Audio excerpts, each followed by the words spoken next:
Good day everyone, my dear brothers and sisters in Christ. Today is Thursday, May 2, 2024. Welcome sa aking video. I am Myrna Delio Mariano of CDS Philippines. Would like to share the gospel for today. Let us pray first to the Holy Spirit. Come, Holy Spirit, grant us the gift of knowledge. And our gospel for today is according to St. John chapter 15 verses 9 to 11. Ang tunay na puno ng ubas. Ang mabuting balita mula sa aklat ng San Juan. Kung paanong inibig ako ng Ama, gayon din naman iniibig ko kayo. Manatili kayo sa aking pag-ibig. Kung tinutupad ninyo ang aking mga utos, mananatili kayo sa aking pag-ibig.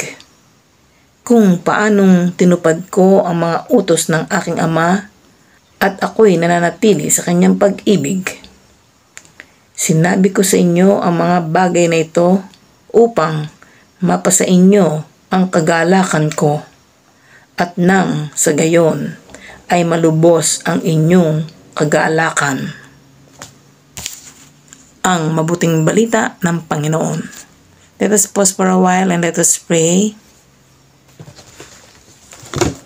Father, you raised up Saint Athanasius to be an outstanding defender of the truth of Christ's divinity. By his teaching and protection, may we grow in your knowledge and love.